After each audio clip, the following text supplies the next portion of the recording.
বাণিজ্য মেলায় পিছিয়ে পড়া স্থানীয় উদ্যোক্তাদের পণ্য প্রদর্শনের বিশেষ ব্যবস্থা করে দিয়েছে এসএমই ফাউন্ডেশন।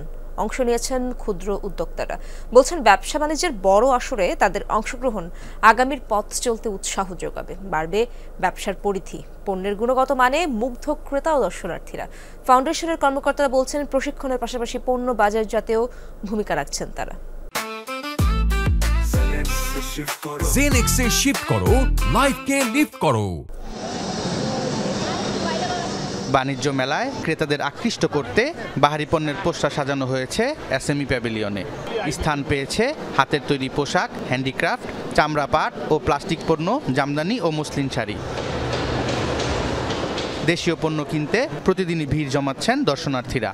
ওনারা ফ্যাক্টরিতে উৎপাদন করে লেদারের উপর, এর জন্য ওনারা বাইরেও ইম্পোর্ট করে, এই জন্য ওনার দোকান থেকে আমার জুতাগুলো নেওয়া। দেশীয় পণ্য ঘুরে ঘুরে দেখতেছি, চয়েস হলে পরে কিনবো। দেশীয় পণ্য কিনবো, মানে শুরুতে তো আর কেনা হবে না। দেশীয় পণ্য আগে আমি দেখবো কোনটা আমার ভালো লাগে, সে ভালো লাগার উপর ডিপেন্ড করছে যে আমি কোন পণ্যটা কিনবো। বিভিন্ন ধরনের আচার, মধু ও ঘি সহ অনেক পণ্যই আছে এই প্যাভিলিয়নে। এসব পণ্য স্থানীয় উদ্যোক্তারা তৈরি করেছেন। আইটেম আছে, বিশেষ করে কুষ্টিয়ার বিখ্যাত যে দুইটা খাবার, সেটা হচ্ছে এক কুলফি মালাই আর দ্বিতীয়ত তিলের খাজা। এবং এছাড়াও পাচ্ছেন নাড়ু পাবেন, নিজেদের হাতে তৈরি করা কুমড়া বড়ি পাবেন, আমাদের ঘি পাবেন। নিজস্ব ফ্যাক্টরিতে শতভাগ চামড়াজাত পণ্যগুলো উৎপাদন করে কিন্তু বাজারজাত করতে পারছি। যশোরের মেয়ে বউরা অবসর সময়ে মনে করেন তাদের হাতের কাজটা এইভাবে ফুটাই তুলে আমরা সেইগুলো কালেকশন করে নিয়ে আসছি মেলার জন্য।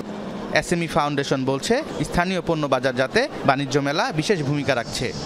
রপ্তানিমুখী করার জন্য আমরা মূলত আমরা কিছু প্রোগ্রামই করি, যেটা হচ্ছে আমরা buyer seller match making program বলি আমরা, যেটাতে আমরা যারা ভালো প্রোডাক্ট করে, যারা ইউনিক প্রোডাক্ট করে, আমরা তাদেরকে একই ছাতার নিচে ডেকে আমরা বায়ারদের আমন্ত্রণ জানাই যে আমাদের উদ্যোক্তাদের এ ধরনের প্রোডাক্ট রয়েছে, আপনারা সেগুলো দেখতে পারেন।